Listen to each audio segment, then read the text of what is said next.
Burak selam. Selam Şeyda, merhaba. İyi misin? İyiyim, teşekkür ederim. Sen nasılsın? Ben de iyiyim, teşekkür ederim. Bayağıdır yoktun. Ama buradayız aslında. YouTube tarafında yoktuk. Tadilatlar, dekorasyon çalışmaları, satışlar, kiralama süreçleri. İşimizde hiç yoğunuz. Dolayısıyla bir porta bıktı ayıramadık. Günün sonunda şu an buradayız.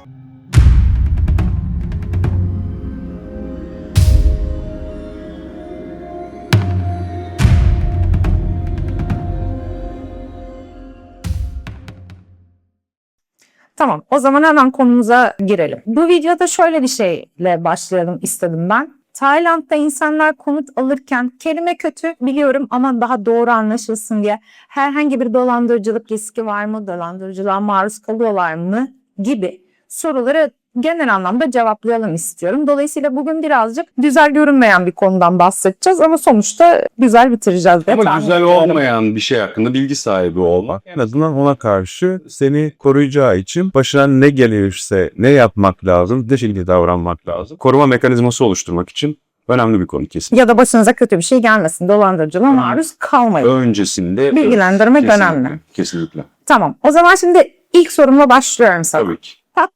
Pattaya özelinde diye başlıyorum ama Tayland genelinde ya da dünyanın genelinde aslında geçerli olan İnsan konulardan alan her yerde bahsedeceğiz. olabilir. Evet, konut alan, alınan, satılan her yerde olabilir. Bu genel ama biz Tayland'da iş yapıyoruz, Pattaya'da iş yapıyoruz. Dolayısıyla Pattaya özelinde ben sorularını soruyorum sana. Tamam.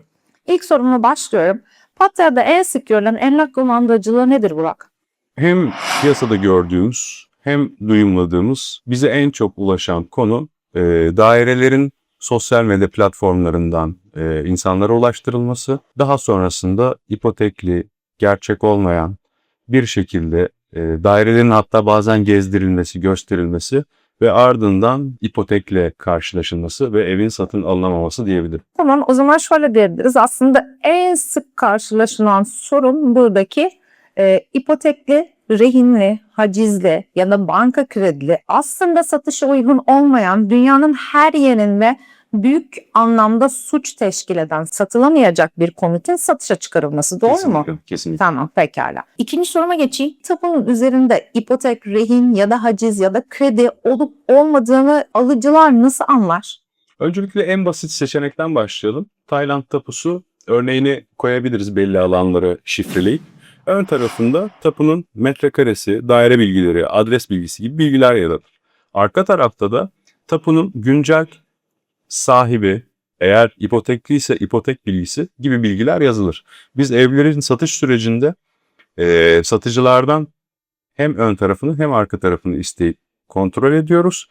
Beraberinde yine Land Office'teki kontrolleri sağlanıyor ve %100 eminlik kazandıktan sonra satış sürecini başlatıyoruz. Bu noktada tapuyu ilk önce değerlendirmek lazım. Bir önüne bir arkasına bakmak lazım. İkinci noktada Land Office'e geçip yine burada bu tapu doğru mudur, gerçek midir, güncel midir, değil midir? Çünkü tapu rehinelidir ya da ipoteklidir. Ancak size iletilen bunun önceki varyasyonudur. Dolayısıyla siz de diyebilirsiniz ki evet bu şahsa ait, alacağım şahıs bu. Tutuyor, herhangi bir problem yok. Bu noktada çift taraflı kontrol, double check önemlidir. Pekala. Biz burada ne yapıyoruz? Ben de hemen kısaca Tabii ki. altına ekleyeyim. Biz şunu yapıyoruz. Güncel tapuları evi satışa çıkartmadan önce kontrol ediyoruz. Land Office'te kontrolünü yaptırıyoruz. Bunları avukatımız aracılığıyla yapıyoruz. Biz de yapabiliriz. Evet, çok basit görünen bir iş ama biz bunları tamamını resmi bir şekilde yapmak istiyoruz ve bir avukat desteği alarak yapıyoruz. Tapunun güncellerini sorgulatıyoruz. Herhangi bir şey yoksa üzerinde satışa çıkartıyoruz evi. Tapuyu satmadan önce kaporamızı alırken de tapunun güncellerini tekrar kontrol ettiriyoruz. Herhangi bir şey İleride bir gelmesin problem diye. yaşamayalım. Evet, biz Kesinlikle. satın aldığımızda belki hani yoktu. Aldık, sonradan herhangi bir sorun çıkabilecek diye ev satışa çıktığı anda biz tekrar kontrolünü Ki yaptırıyoruz. olması gereken de bu, ancak bir şekilde hızlı konuşmalara, diyaloglara, hızlı heyecanlara, fiyatlar çok iyi konusunda hemen hızlı davranımlara getirip insanları yanıltan durumlar olabiliyor. Dikkat etmek lazım.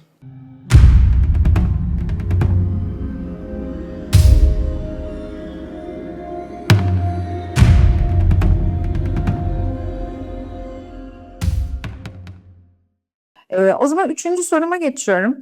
Güvenilir emlak ajantasını nasıl seçecek yatırımcılar Burak? Aslında burada en önemli konulardan bir tanesi de güvenilir emlak acentesiyle güvenilir bir şahıs üzerinden değil, güvenilir bir şirket üzerinden süreci ilerletmek. Daha önce biz bu krediyle burada ev alınır mı konusuyla alakalı kredi tamamen güven üzerine bir konudur. Değerlendirilir ve daha sonrasında sizin geçmişinize bakılır. Doğru mudur, değil midir, puanımız nedir ona göre kredi çıkar demiştik. Aslında buradaki yaklaşım da aynı. Biz bir emlak acentesi ya da şirkete güvenmek için neye bakmamız gerekir? Bu şirketin gerçekliğine bakmamız gerekir. Bu şirketin gerçekliğine bakmak için de sosyal medya hesapları incelenip daha sonra önceki aksiyonları, paylaştıkları içerikler sosyal açıdan değerlendirilebilir. Hukuki açıdan ve resmi açıdan değerlendirmek için de burada Department of Development web sitesi vardır, dbd.com. İnternet üzerinden kullanıcılar ya da yatırımcılar Thailand Company Check yazarlarsa bu web sitesi gelecektir. Bununla ilgili detayları da paylaşırım. Şirketin gerçekliğini de buradan kontrol edip daha sonrasında lokasyonlarında ofisleri var mı? Yine bunu Google Maps'ten kontrol edip kişilerle görüşüp iletişime geçip ve bu tüm süreci yazılı zaten bir sözleşme yapılırken şirketin orada vergi numarası yazar. Şirketin adı yazar. Telefon numarası yazar. Burada güven için yapılması gereken şey bir, şirketin sosyal kısmı ile ilgili varlığını kontrol etmek. İki, hukuki tarafta varlığını az önceki söylediğim web sitesinden kontrol etmek, var mıdır, yok mudur, ortakları kimdir, Türk müdür, değil midir, nedir bu diye bilmek. 3. Yapılan sözleşmelerde yapılan sözleşmenin hukuki kurallara uygun bir şekilde yapılıp yapılmadığını kontrol etmek ve ardından güvenli bir şekilde süreci tamamlamak. Bir şey eklemek istiyorum. Tabii. Şimdi sosyal medya tarafları birazcık sosyal medya biliyorsun ki yani hiçbir şekilde Manipüle edebilir. özür dilerim. Bir vergi levhası, bir kimlik, evet kimlik doğrulamalar var ama yani şirket olarak da yaptığınızda siz bunun bir vergi levhası talebinde bulunmuyor sizden. Dolayısıyla bugün herkes sosyal medyada istediği gibi bir şirkete sahipmiş gibi bir sosyal medya hesabı açabilir. Instagram açar, Facebook açar, LinkedIn açar, web sitesi de kurar. Bunların hepsini yapar. Bunların hepsine sahip olur ama gerçek bir şirket midir? Öncelikle bakılması gereken bence DBD kaydı. Herkes size şunu diyebilir. Benim şirketim var diyebilir. Web siteleri vardır, sosyal medyası vardır. Siz şirketimin olduğunu düşünürsünüz. Hayır, Tayland'da ya da dünyanın herhangi bir yerinde birinin gerçekten Türkiye'de nasıl vergi levhası bakıyoruz? Burada da DBD kaydına bakacaksınız. Ben Türk'üm derim, Türk işte emlak şirketim var Tayland'da. Tamam DBD numaranızı verin lütfen ben bir kontrol edeceğim deyin. Gerçekten Türk olarak o şirkete ortak mı? Ya da gerçekten böyle bir şirket var mı? Ya da Alman ya da İngiliz hiç fark etmez. Yoksa bir şirkette sadece çalışıyor ama şirketin kendisinin olduğunu mu iddia ediyor? Dolayısıyla bunların en doğrusu en başta bence sosyal medyalar çok ikinci planda. Çünkü Tabii. dediğin gibi çok manipüle edilebilir Sosyal bir şey. tarafı diye başlığını atarak Evet. söyledin zaten.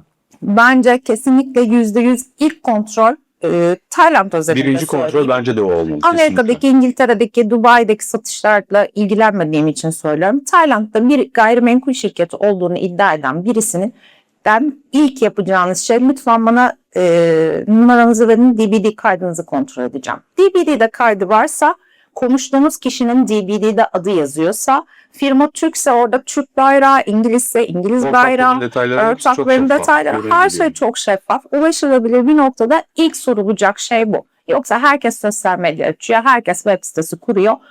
Birçok insan da benim gayrimenkul şirketim var, ben orada emlakçılık yapıyorum diyor.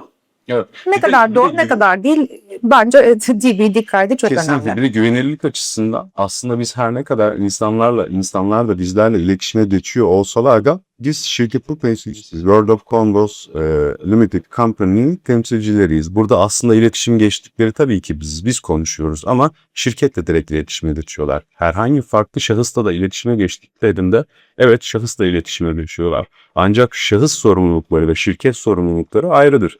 Şahıslar insan iletişimi ve süreci yönetme konusunda fikirleri, bilgilerini paylaşabilir. Ancak şirketler yasal kurallar çerçevesi altında vergilerin ödenmesi, resmi olarak iş akışının sağlanabilmesi, resmi olarak iş kayıtlarının tutulması noktasında sorumludur. Dolayısıyla sizin sorumluluğu ya da güveni sağlayacağınız ya da paylaşacağınız kişi bir şirket mi olmalı yoksa X bir şahıs mı olmalı? Bu noktada çok iyi karar vermek lazım. Bizim tavsiyemiz legal, burada çalışma izni olan ve süreçleri tamamen hukuki kapsamda doğru bir şekilde yöneten bir şirketle iletişime geçmek. Bunun da adresi çok basit.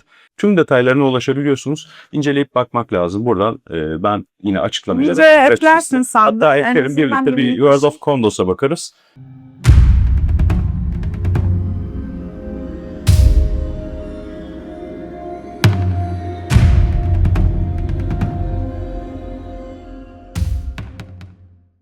Şimdi şirket kaydıyla alakalı nasıl arama yapabileceğinizi ve Tayland'da kayıtlı bir şirketi nasıl görüntüleyebileceğinizi gösteriyorum. Google'a giriyoruz. Girdikten sonra buraya DBD Data Warehouse yazıyoruz. Karşınıza gelen site 3 tane opsiyon geliyor. Burada Data Warehouse artı olan direkt sizi şirketi arama linkine yönlendiriyor.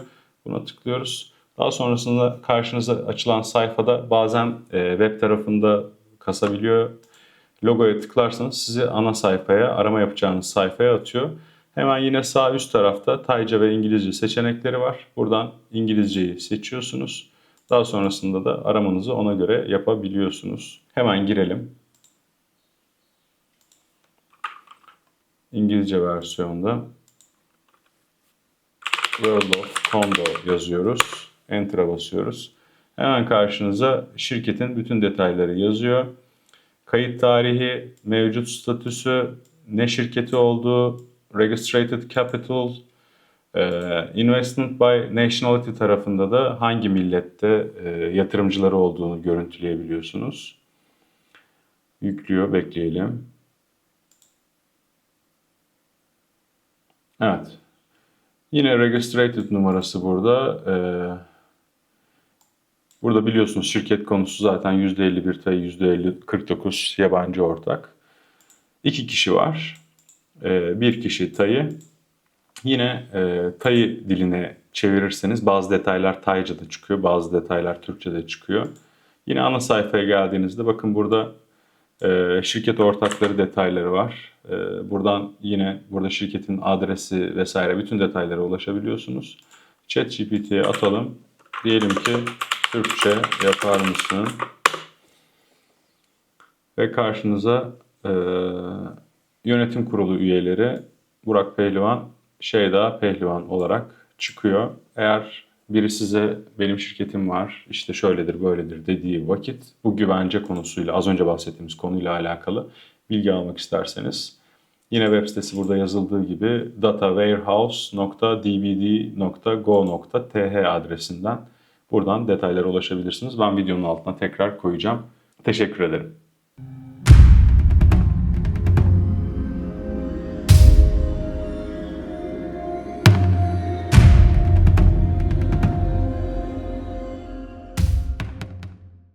Pekala, hazır hukuki süreç demişken o zaman şuradan devam etmek istiyorum.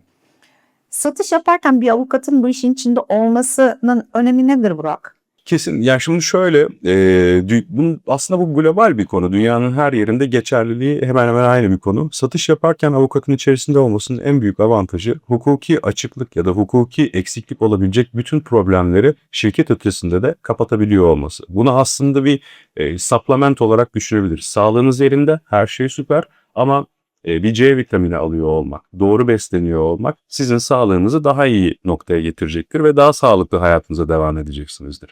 İş sürecinde de sağlıklı bir tamamlamayı sağlamak için hem şirketin varlığının kanıtı, şirkete güveniyor olmak, beraberinde ve hukuki tarafta eksik olmaması adına avukat desteği almak, işin az önce verdiğim örnekte olduğu gibi sağlıklı bir şekilde tamamlanmasını sağlar. Bu noktada biz de bir avukatla çalışıyoruz tüm süreçlerimizde.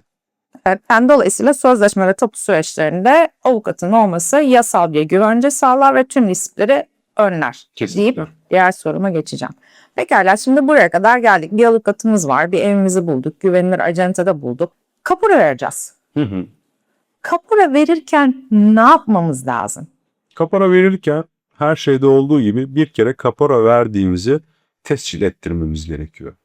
Hangi adres için kapora verdik? Ev sahibi kimdir? Hangi şirket aracılığıyla kapora verdik? Ne kadar kapora verdik? Bunların hepsinin yazdığı ön ödeme sözleşmesi doğru bir şekilde hazırlanmalı. Az önce paylaştığım önemli başlıklarla birlikte tabii ki burada şirketin adresi, telefonu, şahısın adı, işte ID numarası, alıcının pasaport numarası. Yani sizi hukuki anlamda eksiksiz bırakacak bütün başlıkların ve içeriklerin yer aldığı bir sözleşme ile birlikte kaporayı vermek lazım. Eğer kaporayı elden veriyorsanız burada Tayland'da yine bir makbuz alıyor olmak ve klasik yöntemlerden bir tanesi sosyal bir yöntemdir. Bu fotoğrafını keza çekiyor olmak Bu geleneksel bir hiç şey bu. abartı bir durum değil. Yok, hiç Eğer ayakta karşılanmaz. garanti almak istiyorsanız net bir şekilde banka transferi yaparsınız, SWIFT yaparsınız. Gönderdiğiniz kurumun, işi sağlayan kurumun adı bellidir. Kendilerine iletirsiniz ve bu noktada da ben bu adresten bu hesaba bu amaçla paramı yolladım yazarsınız ve hiçbir problem olmaz. Bu noktada bir belge, 2 transferin ne şekilde yapıldığı ve bu transferin yapıldığını kanıtlamak için banka hesabı ya da gerekiyorsa bir sözleşme ve bir fotoğrafla bunu destekleyin. Çünkü bu Tayland'da çok normal. Herkes yapıyor. Pekala. Banka hesabı demişken banka hesabı tarafına geçmek istiyorum. Şimdi burada konut almak isteyen yatırımcının Tayland'da banka hesabı yok. Yok. Olmayabiliyor. Turist vizesiyle evet olmayabiliyor. Bazı yatırımcılarımızın var. Çünkü burada uzun süreli vizeleri var. Onların banka hesabı var. Pekala, ben şöyle söyleyeyim. Ben bir yatırımcıyım. Tayland'da bir ev alacağım. Banka hesabım yok. Vizem de turist vizesi. Turist vizesiyle ev alabilir miyim? Turist vizesiyle ev alabilirsin. Hiçbir problem yok. Burada önemli olan paranın buraya transfer olması, transferinin kanıtlanması, transferin resmi bir kuruma yapılması, bu güvenceyle bunun sağlanması, ardından biz kurum olarak sizin ihtiyacınız olan Transaction Form ve TT3 dokümanlarını alarak tapuya gidiyoruz. Ve zaten sizin adınızdan buraya gelmiş. Bu çok önemli bir konu.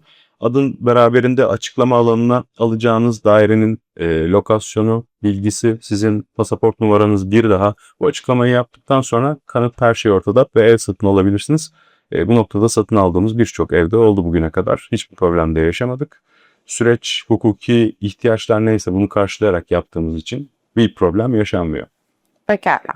Şimdi o zaman tekrar boşa birazcık döneceğim. Ama hesabı varsa kişinin eğer burada bir emekli vizesi olabilir, bir business vizesi olabilir ya da alternatif farklı vizesi olabilir. O zaman parayı kendi hesabına da transfer edip ödemeyi kendi hesabı üzerinden de yapabilir.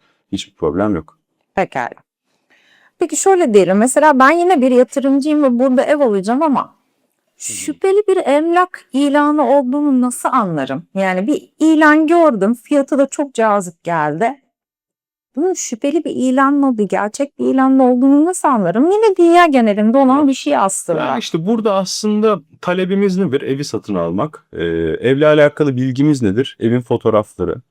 İkinci bilgi nedir? Bu ilan bir yerde yayınlanmış. O şahsa ulaşmak. Ardından adımlarla sıra sıra merhaba bu evle ilgileniyorum.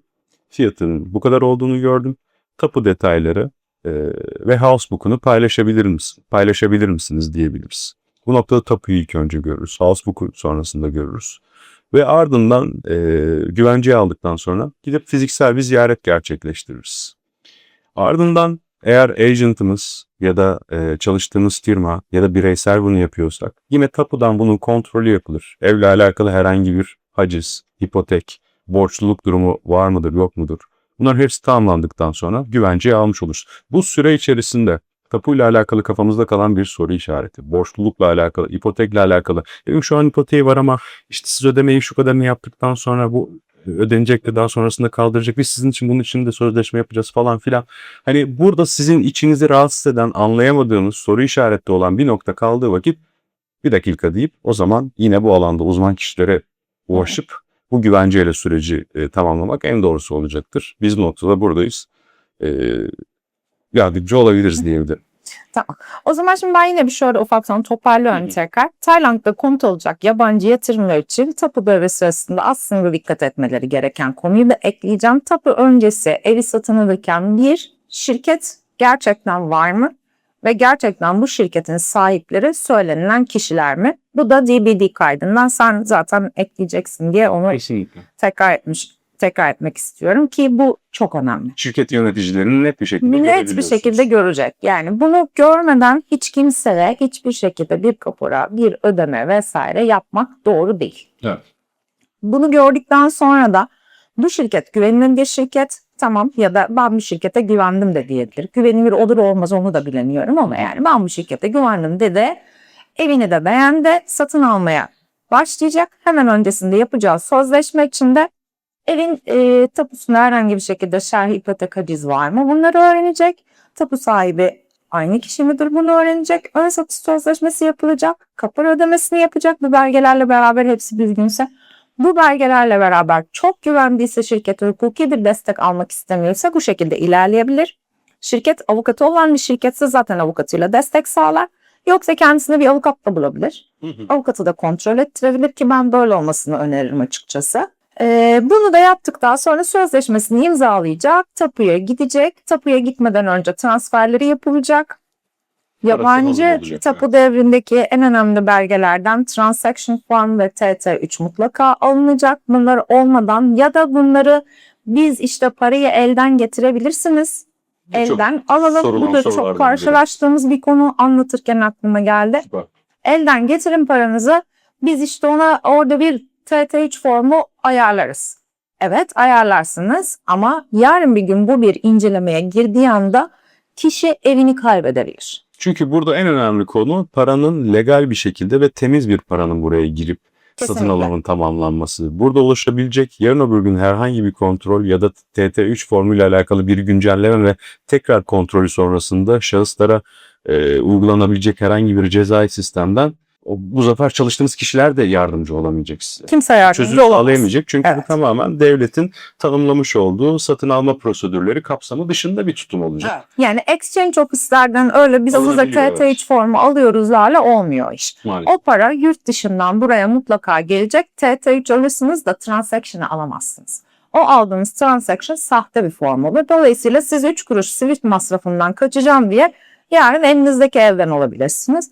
Dolayısıyla böyle risklere de girmeye Tabii bunu gerek yok. söylüyor olmamız bunun yapılmadığı anlamına gelmiyor. Aslında Yapıldığı bunun için söyler. söylüyor olmamız yapıldığı için ama siz böyle yapmayın. Doğrusu bu değildir amacıyla söylüyoruz. Evet, kesinlikle yapılıyor. Bu şekilde satış yapıyorlar. Evet. Dolayısıyla yapılmaması gerekiyor. Biz böyle satış yapmıyoruz. Yapanı da engel olmuyoruz. diyeyim ben. Yani ne oldu yani kurumumuzun yeterlilikleri biz hani nasıl birine çalışan bir firmaya ya da çalışan şahıslara sen ne yapıyorsun böyle olur mu bilmem ne gibi bir şey söylemiyorsak yine çünkü bizim işimiz değil. Bunun için polisi var, işte hukuku var, adaleti var.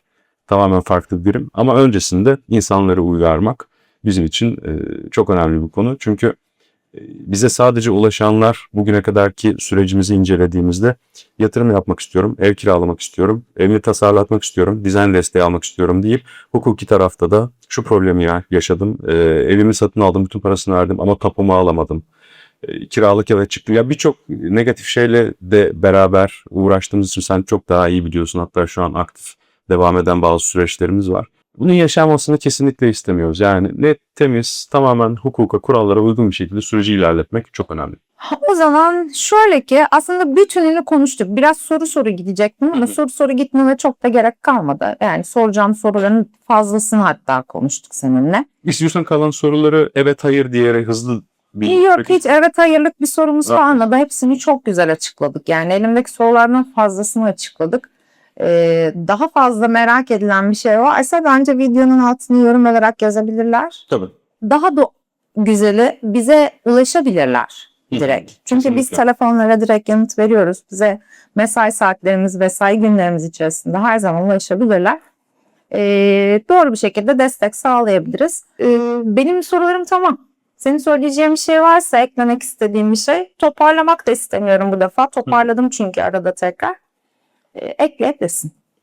Yani en azından sorulacak soruların kapsamıyla alakalı şunu bence sınırlarını koyabiliriz. Tayland'da ev satın almak, evet talepler var ama bunu güvenli bir şekilde satın almak çok önemli. Biz bu noktada 360 derece hizmet veren bir şirketiz. Resmi bir kurumuz. Bu noktada soru işareti olan, ister satın almak, ister süreciyle alakalı bilgi almak isteyen kişiler bize ulaşabilir. Bu noktada buradayız. Herkese sevgiler, selamlar. Uzun zaman süre bir video paylaşmamıştık. Bu aklımıza geldi ve bu noktada çok talep aldığımız için paylaşmak istedik. Eğer sizin merak ettiğiniz, hakkında bilgi sahibi olmak istediğiniz konular varsa severek bilgimiz doğrultusuyla sizi aydınlatmak, bu detayları sizlerle paylaşmak isteriz. World of Condos'un sunduğu Thailands of Smile bir programıyla daha sona erdi. Bir sonraki programda tekrar görüşmek üzere. Kendinize çok iyi bakın. Görüşmek üzere. Bay bay.